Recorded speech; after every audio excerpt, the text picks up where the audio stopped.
Extraordinary on Atlantic Television Network. My name is Ekpo Temple, and tonight I will delve into the Paris Olympic preparation, Team Nigeria in perspective, and then in the Nigeria Premier Football League. As we get close to the start of the exciting season, we'll take a look at what next for the board of the Nigeria Premier Football League. Not forgetting that club preparation and transfers are ongoing in the pre-season activities in Europe. All these will form the conversation here on Atlantic Sports Extraordinary. Don't go anywhere, take a GP, touch your seatbelts, enjoy the best here on G-Style.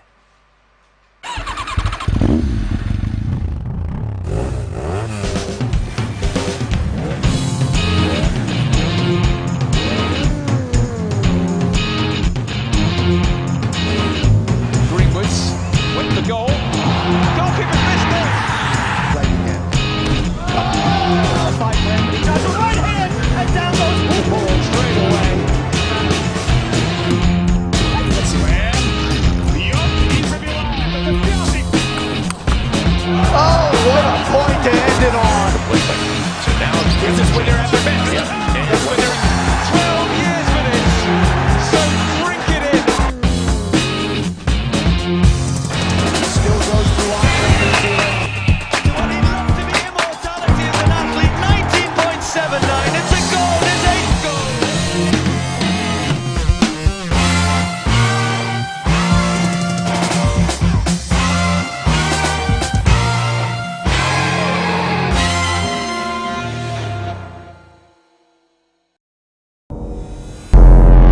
Every day, our lives are changed by history. We are one people, all of us. Leaders, politics, Nobody's ambition is what they blood. I have fought very firmly. natural occurrence, war, and the world economy. I belong to everybody and I belong to nobody. ATN covers it all on ATN Politics today.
From the line across the ocean to the land beyond the mountains, through the Sahara, we bring all sport news, live analysis, expert discussions on trending stories in politics, business, socio-economy, sports, and documentaries.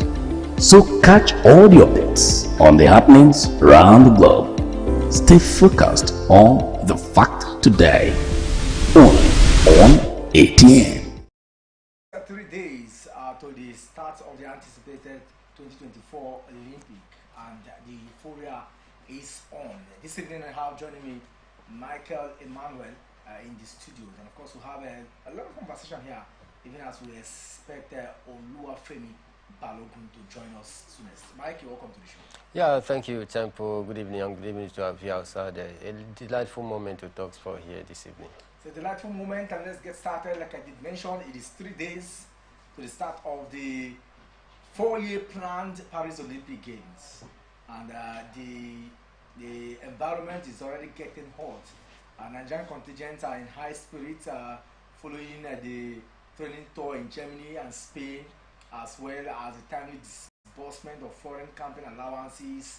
Yesterday, Senator John Owan-Eno, the Minister of Sports, stated that both domestic and foreign camping allowances have been cleared, and this is fantastic. One of the first, in a very long while, where we see such allowances clear. That means we have 88 athletes representing Nigeria in 12 different sports and games, which will commence later this week. What it implies is that everybody, they're not owing you. You have your money with you, and everything is on check. So, however you want to live your life there, this is the games village. This is where allocated to our team. Everybody is on high spirit, and everybody should go and deliver. Sure, I think for me it is a nice initiative, a positive move by the sport minister to ensure that Team Nigeria for this year's Paralympic game lack nothing. Because if they have everything needed for them to do pretty well there, and those things have been adequately provided or catered for, I think it's going to even enable our contingent out there to be at their peak, to give their best out there, and that means we rest assured that we are going to rack up silverware in different sporting category. About 87, though it was 88, but one has dropped because of the injury sustained, talking about the boxer out there. So now 87 contingent we are taking to this year's Paralympic. And I think for me, the money that have been approved is not surprising for me, because don't forget, a few weeks ago the federal government doled out the sum of 12 billion naira as a support grant for the Team Nigerians as well. Before we could say Jack, the House of Representatives had also allocated a sum of 100 million naira to also give their own backing and support for Team Nigeria out there. So for me, I think it's the best way to go, because these athletes are people that have responsibility, they have families, they have bills to pay as well, and a whole lot of things to do with money, especially at this economical crunch that we find ourselves. So for me, I think making sure that the financial incentive needed by these athletes to, represent us and do that very well is being put in place is a nice idea, because like I said earlier, it's going to encourage the athletes, our sportsmen and women, to give more than 100%, to ensure that they win something positive. Then again, looking at the fact that the federal government as well have doled out a sum of $5,000 for a gold medalist, $3,000 for silver, and $2,000 for a bronze winner out there. It's another way of trying to motivate or encourage, athletes out there as well to also be at the peak of their game, to compete at all fronts. I think for me it's a nice idea. And going forward, I believe that, the Team Nigeria contingent, the onus now lies on them to deliver the deliverables at the Paralympic Games. The onus lies on them to deliver the deliverables at the Paris Olympic Games, and nothing less than getting our hands in some of the medals will bring that joy and that feeling of achievement, because he who much is given, much is desired. But the sports minister and his team of planners, the NOC, have done so well in the disbursement of funds to have athletes in preparation and readiness for the Olympic. This is historic, and this is one that should be highly emulated by by generations to come. Meanwhile, with just 5 days to the commencement of the games, the minister have also echoed that having done all these things, having gone this far to prepare our athletes, having gone this far to spend and do that funds, having gone far to see the athletes qualify from the different sporting units with a different timing and different weight categories, Nigerians, the only thing you do for them is to give them that maximum support. Is that too much to ask for Nigerians? No, not at all. It's not too much to ask from Nigerians. And take a look at the history of sports festivity or hostility here in the country. I think Nigerians will be very, very supportive, either in terms of moral support, in terms of spiritual support. Then talk about financial support as well, which is the key. I think that is the only areas that there has been a little bit of a shake in terms of the support out there going through the history. But then Team Nigeria will never lack, they've never lacked any support, like I said, spiritually, morally, financially. That is the only angle. But this year's edition, I think, looking at the preparation and the money that have been doled out by the federal government via the instrumentality of the sport ministry, I think they've also gotten that financial support as well. So in all ramification, I think all the support needed by Team Nigeria is also coming their way at this point in time. That will also help them to also perfect their own craft out there and, you know, do the needful by making sure they compete in all front to ensure that they come back home with a glorious joy. Come back home with a glorious joy, and a lot of person will be thinking, what are the ways to get, you know, this support? Should we pray for them? And what can be done, you know, to achieve this? For me, I'm just thinking that what is important now is to get our athletes deliver the goods. And I'm just wondering, I've asked this question before, and I'll ask it again today. At the end of the Paris Olympics, what is the sole target of the ministry and the NOC, you know, when it comes to medal haul for Team Nigeria? It's very simple, to improve on our previous outing. If we had won 2 gold medals before, I think this time around the aim should be to win 3 or 4 thereabouts. So I think the aim is very simple. You listen to the sport minister, Senator John Owaneno, trying to collaborate with film industry as well to also do a documentaries of the massive feats of the Atlanta 96 Dream Team. You know, so for me, I think it's more like, you know, for us building something positive compared to what we've achieved in the past, because today we're talking about the exploits of the Dream Team in the Atlanta 96 Olympic game. Have we gone beyond the exploit of Atlanta 96 Olympic game? I doubt, because if we had gone beyond that exploit, by now we'll be talking about in a film production replicating that form, but then we have not, and that is why the sport ministry via the sport minister deemed it necessary to make a film documentary for the Atlanta 96 Olympic team. So if that was our best outing, then it should be done on us right now to go beyond that Atlanta 96 outing. All right, we're still here and we're still talking about the Paris Olympic game, but we'll go on a short break. When we come back, we'll head straight to other matters here. It is 3 days to the start of the Paris Olympic Games. Don't go anywhere.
Every day, our lives are changed by history. We are one people, all of us. Leaders, politics, Nobody's ambition is what they blood. I have fought a very family. natural occurrence, war, and the world economy. I belong to everybody, and I belong to nobody. ATN covers it all. From the line across the ocean to the land beyond the mountains, through the Sahara, we bring on sport news, live analysis, expert discussions on trending stories in politics, business. So catch all your on The Fact Today, only on ATN. From that break, if you're just joining us, it's Sports Extraordinary here on Atlantic Television Network. And of course, before we went on that break, I did talk about the preparation for the Paris Olympic Games. It's 3 days to the start of these historic games, and of course, the IOC have really done so well in creating an atmosphere of competition across the global scene, and we will have to really be part of this conversation. And we here, our interest is on Team Nigeria, the hope of surpassing the achievement of 1996, as well as creating more records with 88 athletes in 12 sporting disciplines. What more can we say? Oluwafemi Balogun joins us now in the studio, and of course, so glad to get to see him here, even as we see how our man in the studio, Emmanuel Michael, who earlier was part of the conversation. Femi, it's good to have you here. Yeah, it's good to be here, Temple. Good evening to you. Good evening. Good evening. And of course, we are the heat of the Olympics. 4 years preparing for this massive one. Not even the COVID could have stopped it, because at the time when we had the 2021, the Tokyo 2020, we now had in 2021, you know, that would have elongated this parade game. But the organizers kept assuring everyone that we are on top of this matter. We are going to deliver in 3 years. And at this point now, 3 days to this program, do you think that such a belief has come to reality? Oh yeah, yes. I myself am looking forward to the opening ceremony. If you're one that like entertainment, you like to feast your eyes on good, interesting things, I'm looking forward to the opening ceremony. I'll take our minds back to London 2012. We saw the whole Mr. Bean thing, the James Bond thing, you know. So for people that like to look out for all those exciting entertainment things, apart from the flag bearers and the countries passing and parading with their flags, I think those are some of the things you would look out for. For Paris 2024, the organizers have assured us that we're going to be seeing some exciting faces, even though one still remains a secret. Snoop Dogg is going to be one of those exciting faces. We've also got French rapper Soler. We've also got one of the French actors, Letty. She will also be part of that particular parade. And one secret person. I would like to see who that secret person would be. But Paris is ready. I think they are ready. For the very first time, we're going to be having an opening ceremony. When I mean an opening ceremony, usually opening ceremonies for the Olympic Games always take place in the stadium. But this time, it's going to be taking place in front of the Seine River. That's where it's going to be taking place. Not in the stadium, outside the stadium for the very first time. So it's something exciting. It's something interesting to look out for, as long as France and Paris, an organization, is concerned ahead of the Olympic Games. And of course, no doubt, we've really seen how far. But before we delve into what is happening around the scene, Team Nigeria, 88 athletes or contingents across 12 disciplines, you know, are we ready for this particular game? 88 athletes, that's a whole lot. That's a whole lot. Previously, we used to have like 50 plus athletes. That used to be like our highest, yes, you know. But for me, are we ready? I think we are ready. Individually, we've got a couple of persons that you could pick out of the bunch and say, okay, this looks like a medal prospect. Number one is our flag bearer, Tobilola Amusa. That's like our biggest star as long as athletics is concerned at the moment. So you can look at Tobi Amusa, the world record holder. She's been able to surmount all the negative issues that have come from missing the dope tests and the case going to the Court of Arbitration for Sports and all of that. She's been able to overcome all of that. That is a forgotten story at this moment. Are we ready? Tobilola Amusa looks ready. We could pick out one or two individual athletes and say, okay, they look ready. But as a team, are we ready when we are going to face some of the mights of the world? For me, this is what I have in mind. Anything better than London 2012 is good for me. We went to London 2012 with, I think, about 46 or 49 athletes. We had 0 gold, 0 silver, 0 bronze medal. In short, we did not rank. We did not rank. We had no ranking as long as that Olympic Games was concerned. Anything better than London 2012 is good for me. No, but with the level of preparation, I'm thinking that we should go beyond the London 2012. Oh, of course, we would go beyond London 2012. If you look at the last Olympic, we won a silver and a bronze. One from Sebrume, one from Blessed Dudu. Yeah. The 1996 has been touted to be one of the best outfits for Team Nigeria. We had just 6. And of course, this time, when we have 88 athletes, yeah, one should think that those 88 athletes will have we should rank at least 12 medals. 12 medals, and see, I want to kneel down and start praying myself. Yes. I want to kneel down and start praying. That would be high. It would be fantastic. It would be a record for us. True. If we're able to get 12 medals. We always sing the praise of Atlanta 96. We ended up with 6 medals, though. 6 medals in total. 6. Just 6 medals. But we had 2 gold. But we had 2 gold. That's like the important thing, 2 gold medals. I'll be looking out for gold medal, but I'll be looking out for the overall performance of our athlete. You mentioned a couple of sports that look like they're the bright spots. I've talked about Tobilola Amusan. You've also mentioned wrestling. Our wrestlers at the moment, they are the top of the bunch in the world. Especially when you look at what's happening with the ladies. They are top of the bunch in the world at the moment. I would not expect nothing more but at least silver and bronze medal or gold medal from our wrestlers. I'll be expecting medals from our wrestlers. From the athletics hurdles, Tobilola Musa should be giving us something there. Also, I will be paying keen interest to wrestling this time around. Did I mention wrestling? Boxing, rather. I'll be paying keen interest to boxing. Unfortunately, boxing has been impacted because one of the athletes is already injured. Yeah. He may not be part of that because so we have just one. Yeah. You know, which is very unfortunate for us. Yeah. So but are we sure that we can still be hoping for? Yeah, I would be hoping for something from the boxing team. I would be hoping for something from the boxing team.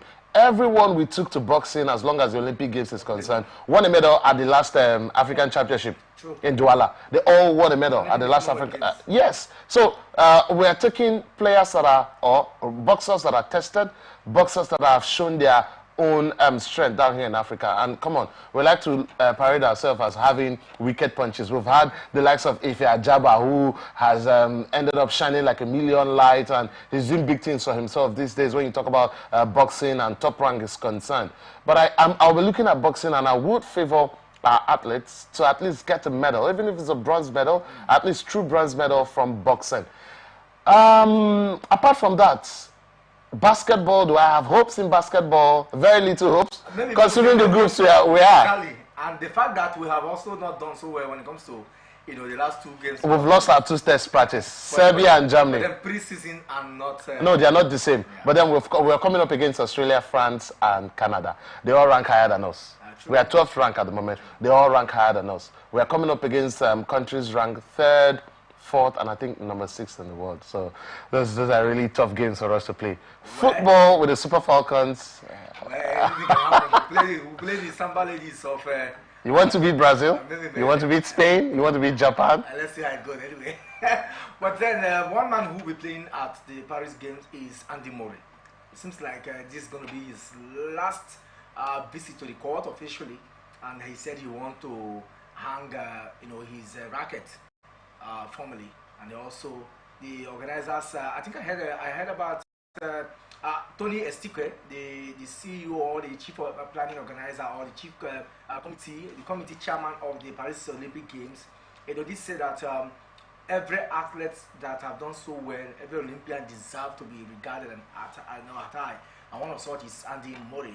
But he is saying, I want to finally quit these games. Is it coming timely, or is it long overdue as we've been waiting for? I wouldn't say it's long overdue. Andy Murray has somehow tried to push his strength. He's battled with injury. We know the surgery he had on his hip and the metal chip that was actually put there to help him, aid him, and all of that. So Andy Murray is a fighter. He has worked, he has pushed. Andy Murray has really pushed his limit. This is going to be his 5th Olympic Games. The man has won 2 gold medals. So retiring at the Olympic Games, I don't see any bigger stage than this. Yeah, you can look at Wimbledon, you can look at maybe the US Open, you can look at any of the Grand Slams. But it's going to be difficult for Andy Murray to get to any of those particular Grand Slams because at the moment he's 121st in the world. So it's a tall order for him to qualify to any of the Grand Slams. But he will be representing the Great Britain as long as the tennis event is concerned. He's looking at playing in the singles and the doubles and saying this is going to be my last. I think this is the biggest stage that Andy Murray will call it quits as long as his career is concerned. And of course, not just him alone. Let's see if Rafael Nadal, who of course still thinks that he can go some step further after the Paris. But for this man, Andy Murray, he has decided to hang his racket at the end. But let's see how it goes. I can't wait to. I told a colleague of mine that I'll follow the first match of Andy Murray because it might just look like after that game, we might not see him depending on who he's going to play. Yeah. You know, in that game, I pray that they give him somebody he can beat and so that we can get to see him more. You know. But away from that, now let's talk football matters, and we're already counting down 31st of August is the date announced for the kickoff of the Nigeria Premier Football League, and just few months after the league, and we're still looking at, okay, dotting the I's and crossing the T, what can be done. The NPFL board came out with the resolution at the meeting, and the fact that they are going to start the league, you know, that's a timely reminder and pushing that this is what we want to do. Let's look at what has happened so far. From the announcement of the date, we've seen some clubs already preparing.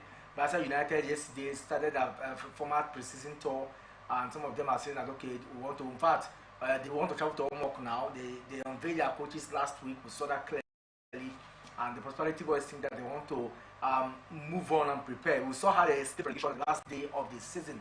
Aqua United is another team that have also announced resumption date, you know, for their pre-season training.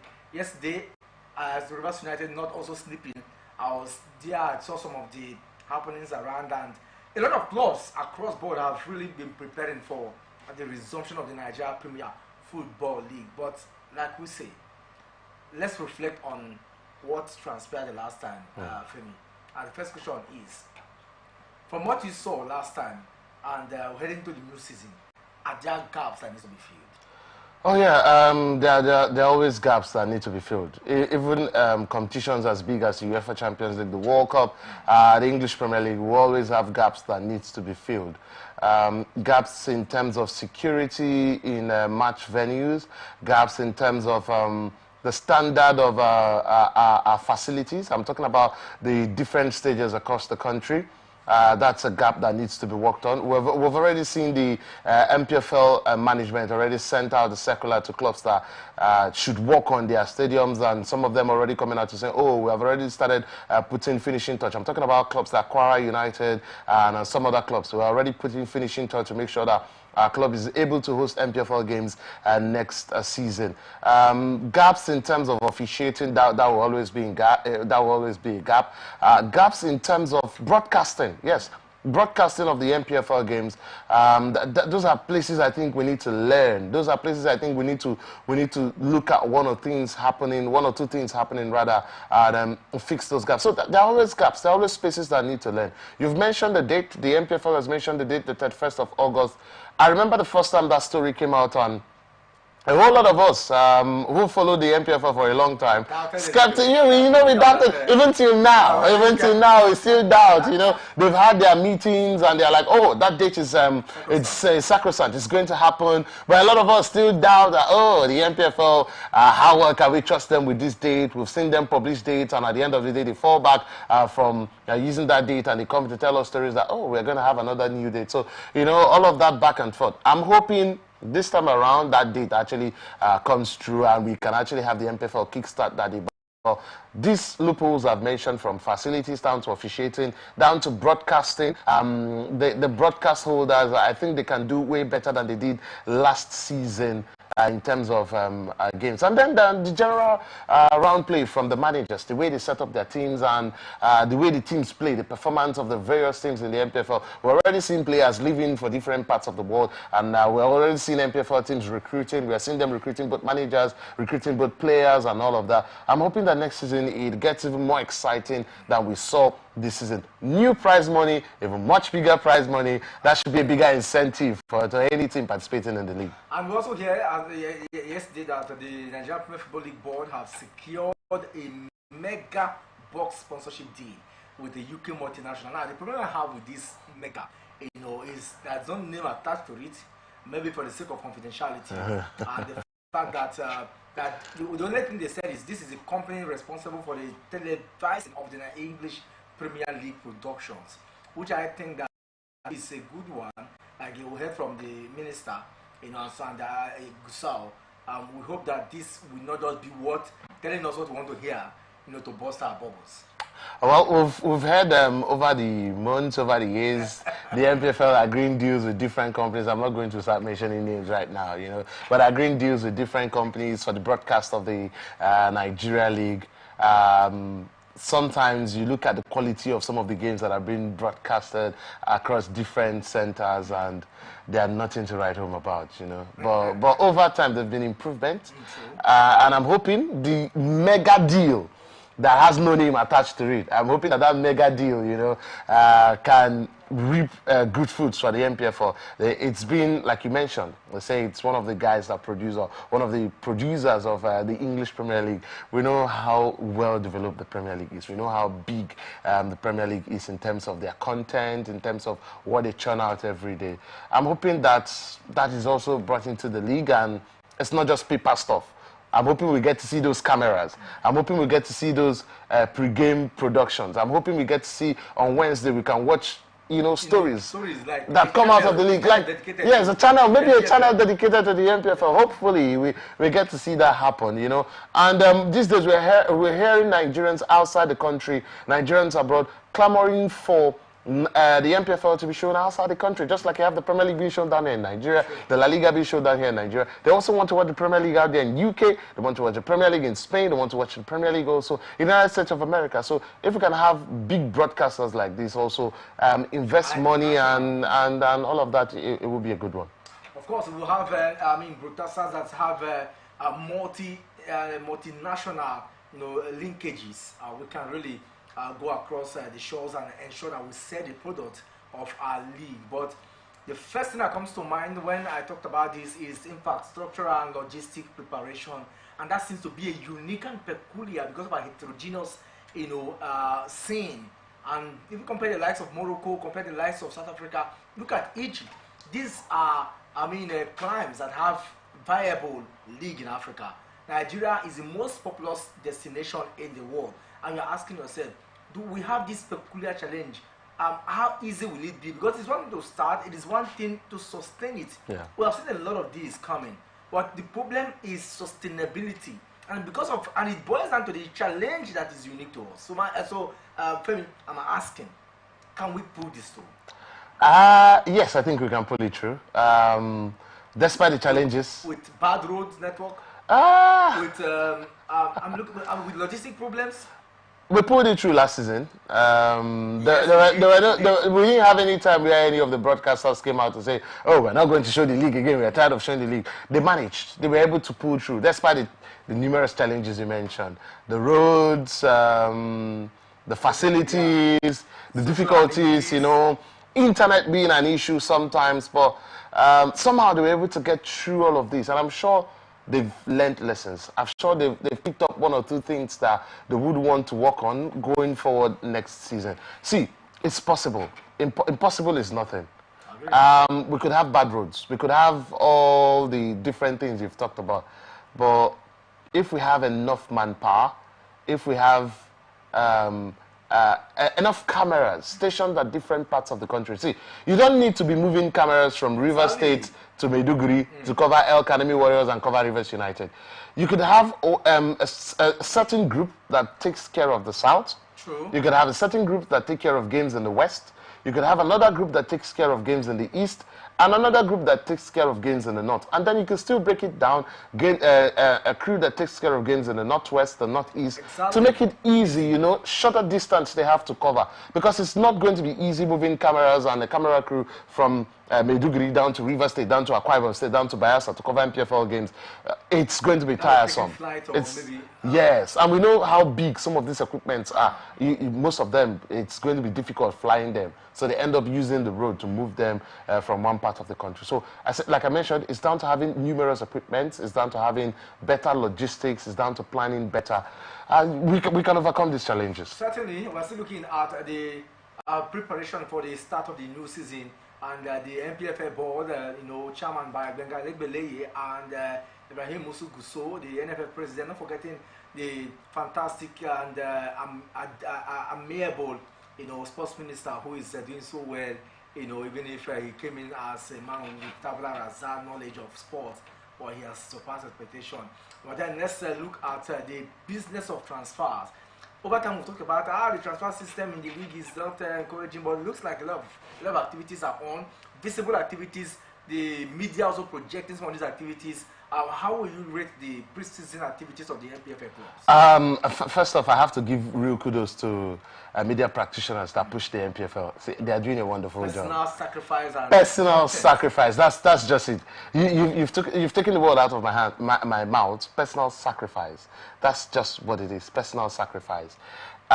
Previously, we used to always have that, oh, we don't know who is signing who. We don't know who is not signing who. One player has been signed by 2 clubs. One player, you know, we used to have all of those drama because most clubs kept transfers very secret. It felt like it was something that only few persons should know about. But now we are hearing, oh, so player is moving to so club. So player has been rumored to be interested. So club is rumored to be interested in so player. You know, it makes it interesting. It makes it something you want to look forward to as long as the league is concerned, as long as the NPFL is concerned. So I say kudos to the media practitioners that push the Nigeria Premier Football League. The transfer window is really exciting. We're seeing players moving from one club to the other club. We're seeing the NPFL side signing, not just players, even managers, even coaches being unveiled the way you want them to be unveiled, you know. We saw Finidi George being unveiled by Rivers United. We saw Bayelsa United also unveil their own coach. We saw Wiki Tourists, they're not in the NPFL, they're in the NNL. But the way they unveiled Abdul Mekaba was fantastic. The videos and all that on social media, the unveiling ceremony, also fantastic. It's showing growth. It's showing growth in our league. It's showing improvement in our league over the years. So transfer window exciting, transfer season exciting in the Nigeria League from the aspect of the managers as well as the aspect of the coach. And then down to the preseason, you ask. Lots of preseason tours being organized. You know, the Value Jet Cup is coming up, the Coast City Cup is coming up, different competitions coming up in different parts of the country. And some of these competitions will not just have clubs from Nigeria, like the Coast City Cup. We're going to have clubs from different parts of Africa and the world also participating in that particular competition. So it's exciting. The Nigeria League is exciting right now. Yes, we still have players move from the Nigeria League to maybe the 3rd division out there in Austria, the 3rd division out there in Malta. There's no problem with that. Everyone wants to move. That's that. We're human beings. We like to move. We are not trees that are planted at one place. That's my own idea when it comes to transfers. I know a lot of people criticize it and say, oh, why are you moving from the Nigerian League to a 3rd division or a 2nd division in one part of the world? Human beings like to move. We like to explore. We like to test out new things. We've seen players move from the Nigerian League outside the country and return back to the Nigerian League. So the transfer season, the preseason is always exciting. And this time around, a whole lot to look out for. A whole lot to look out for. And I tell you for sure that if you need a destination where football in its local pattern, you know, live up to expectations, then try the Nigerian Premier Football League because it's our brand and our brand is ours. All right, we're still looking at the league. Before I move across to Europe, let's look at one fundamental challenge that looks like may pose a challenge, but I mean, a lot of discussions are still on. It's about our representatives, you know, at the CAF Interclub Games. CAF earlier has said we have just one approved stadium here in Nigeria. And they have also written to them to say, okay, we need some time to get your clubs. I mean, the stadium that you'll be the various stadiums in the country. You know that this is, and I ask a simple question that if CAF knows that we have just one approved stadium in the Gospel Akpabio Stadium, why make official delegation to say go and inspect? What are they inspecting? They still have to do another round of inspection. Yes. Okay. The first round of inspection was what gave birth to the approval of the Gospel Akpabio International Stadium. But we know that particular facility cannot host everybody. We have 4 teams at the moment that will be playing on the continent. 2 in the CAF Champions League, Enyimba, Remo Stars and Rangers International. 2 in the CAF Confederation Cup, Enyimba and El Kanemi Warriors. We also know that Aqua United use the same facility. We also know the Super Eagles of Nigeria use the same facility. So that will be 6 teams using one facility. It's not possible. It's not possible at all. It's not possible. So at the moment, the sports minister, John Owain, has come out to say El Kanemi Warriors officially written to the sports ministry. They want to use the stadium in Abuja. CAF will send a delegate to come and inspect that stadium. I think that stadium is going to pass the CAF inspection because it hosts Flamingos games. It hosts Flamingos games. Until recently, it hosted qualifier games to the World Cup. So I still think that particular stadium in Abuja would get the approval. I'm looking at the Remo Star Stadium in Ikene. I still think that stadium is also going to get an approval. that stadium is going to get an approval.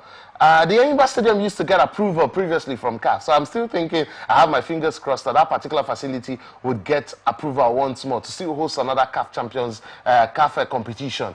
And then it now begs the question of Rangers International. If the Cathedral does not get approval, Rangers can then use the Godswill Akpabio Stadium in Uyo. But I still think at the end of the day, we are going to have our teams use facilities across the country. That is why CAF is sending another delegation to come and look at our facilities and say, okay, it's not going to be only the Godswill Akpabio Stadium. This other stadium has met the various requirements or some levels of requirement that we want them to host. And we're going to get it. I'm also thinking that if the Adamasimba Stadium in Ibadan is well placed, it has, I mean, they play in the night. I've seen them play night football there, yes, so yes. I'm thinking that, I mean, this should nurture some feeling of investing in infrastructure, across board, so that we can meet up to the demand of Caribbean. And just to add to that real quick, it's a bit disappointing once again too. Yes, I know Rivers United are not on the continent, but see, we should be, the Adoke Amese Amaka Stadium should always be approved for CAF events, even if it would not be used. Even if the team that uses as their home ground are not going to be part of it, that stadium should always be approved. That's the level I want to see sport, football in Rivers State get to. Just like the Godswill Akpabio International Stadium. Akwa United are not playing on the continent, but that facility has been approved. And they make more money internally generated for. Yes, because they rent the stadium to different teams that would want to use it. So that's how they make their money. So I want to see us in Rivers State. It's a challenge. I want to see us in Rivers State get to that level.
Every day, our lives are changed by history.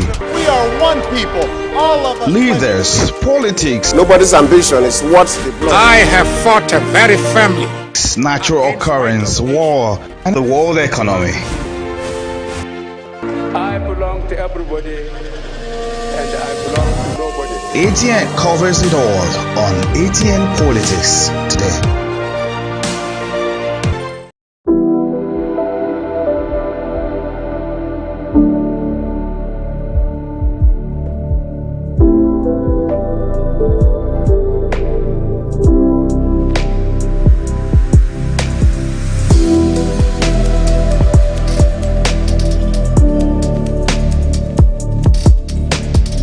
From the line across the ocean to the land beyond the mountains, through the Sahara, we bring all sport news, live analysis, caution stories, economy. So catch all the host on ATN.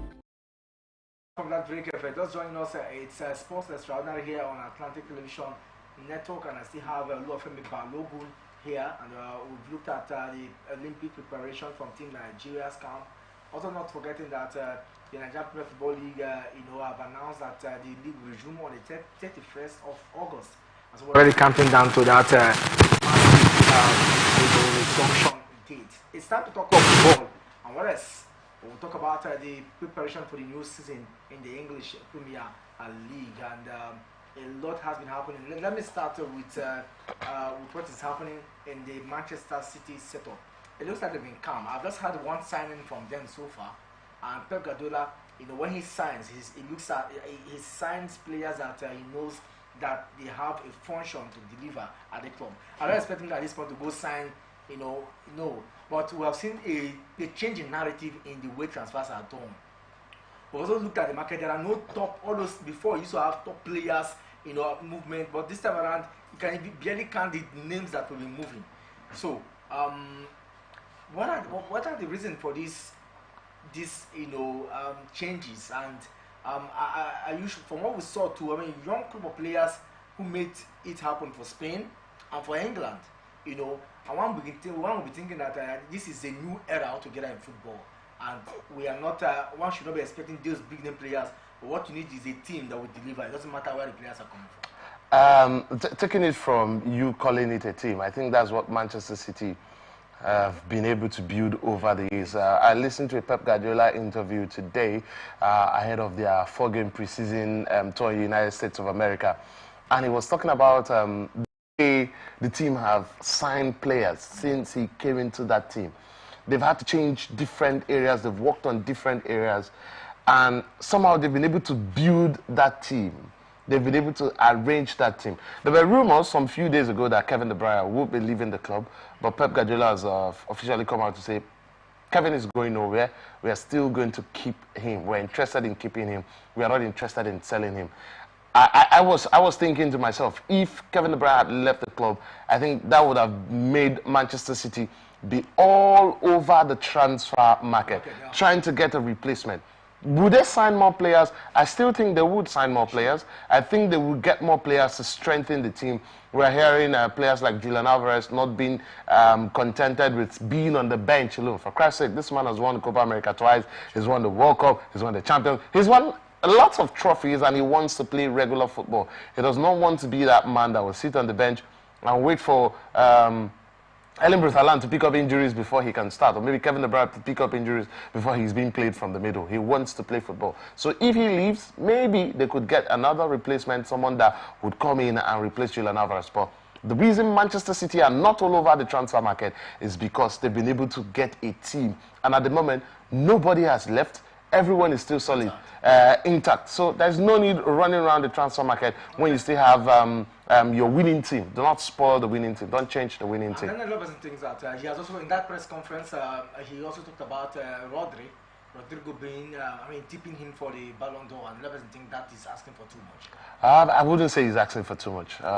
Rodri, alongside some of the players from Spain, they've had a fantastic season. We could mention a couple of players that had really good seasons also across the board. Dani Carvajal, the Real Madrid fullback, had a fantastic season.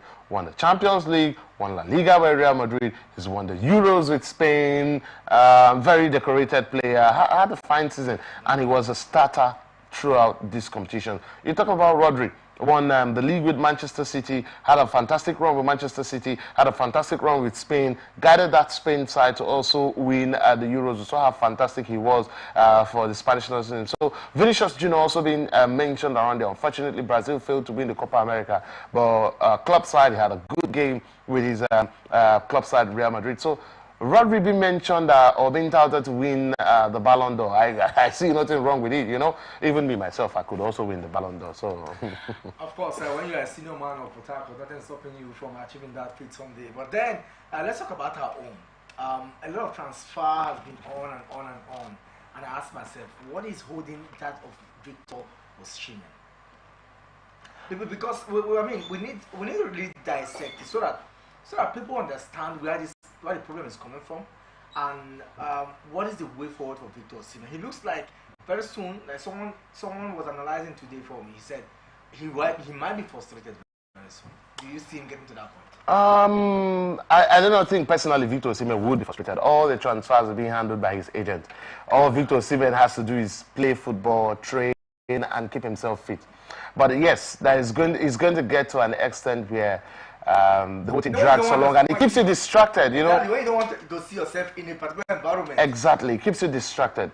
At the moment, it looks like Napoli and Osimhen, they have the relationship again.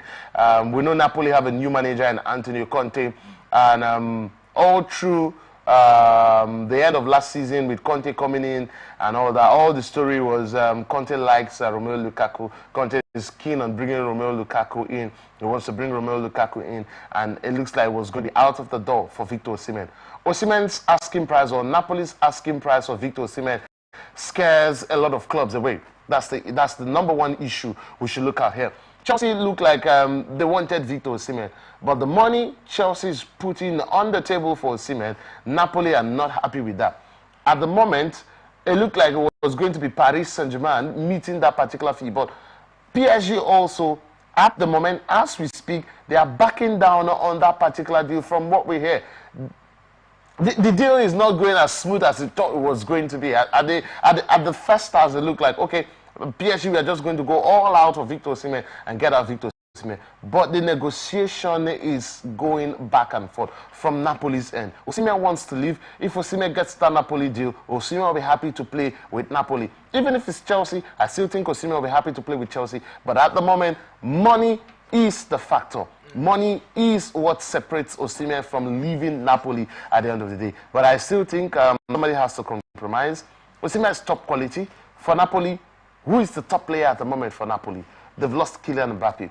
You need another marquee signing, PSG rather. You've lost Kylian Mbappe. You need a marquee signing. Osimhen is going to be that marquee signing for Paris Saint-Germain. If I was a director at PSG, I would go for Victor Osimhen. The man has played in France before. He played with LOSC Lille, scored 20-plus goals with LOSC Lille in the French Ligue 1. So bringing him back to Paris Saint-Germain is going to be bringing a Nigerian prince back to France, you know. We've had the Prince of Monaco. We could have the Prince of Paris now, you know, in Victor Osimhen. It could be Napoli, it could be PSG rather, it could be Chelsea, but at the end of the day, what separates Napoli and Osimhen is the asking fee. And of course, don't you think that it is more like doing himself when he signed that dotted lines last year, knowing fully well that he will be leaving. When he signed it, the clause to play that he's going to stay from now to 2026. Yeah. And so Aurelio, the CEO, is thinking that, okay, I'm going to cash out from this. Yes, he has a lot of chunk on salary basis, okay, with Napoli. But now that he has signed personal terms with Napoli, with PSG, the onus is on him now to allow the club exercise their franchise, exercise their rights of bargaining with PSG, which implies that the 100 million, million euros that the PSG are complaining about, is even too much. And now they've allowed to say, well, we're going to. And you're saying they should add another player to it. I mean, that would be asking for it makes it ridiculous, actually. It makes it ridiculous. The request of Napoli makes it ridiculous. And I'm not surprised. De Laurentiis, the Napoli owner, it behaves like Danny Lewis. He could be erratic sometimes. he could be erratic sometimes, you know. He's a very, very funny man, the Napoli owner. Yes, signing that extra deal with Napoli added an extra twist to Osimhen's condition at Napoli. If he had not signed that deal, Osimhen would have been leaving for free. And at that particular point, Osimhen said Napoli helped him. Napoli helped him get to a certain level. It looked like before Osimhen joined Napoli, we saw his whole stint in Germany and how it wasn't so good. He came down to Lille, and then he picked up with Lille and then moved over to Napoli. His first season with Napoli wasn't so good.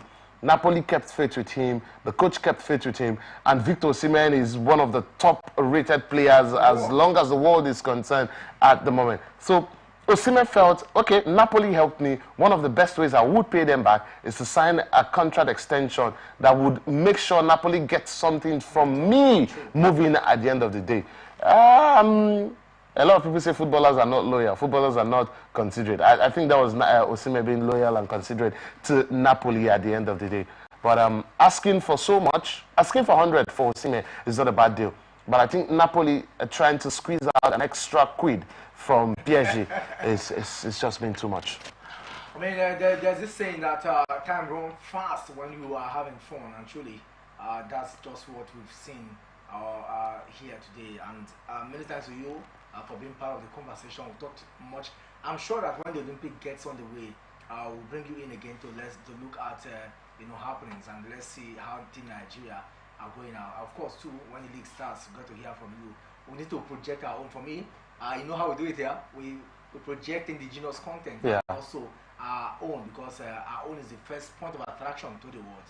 Many thanks, Femi, for being part of this conversation. Thank you very much. Thank you. Ekpo Temple is my name, and of course we'll be back again tomorrow, same time here for Sports Extraordinary. But don't forget, tomorrow morning 7 to 8, we'll be back for Sports Talk. Until then, stay locked. Enjoy the best this evening on Atlantic Television.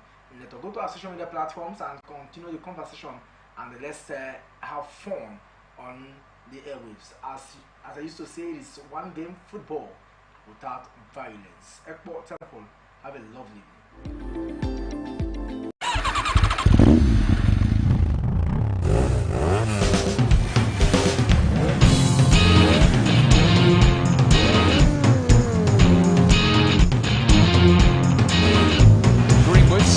Went for the goal. Goalkeeper missed it. Fight for him. He does a right hand, and down goes Paul straight away.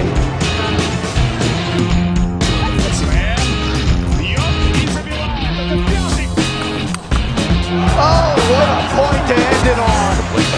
So now, is this when they're at their best?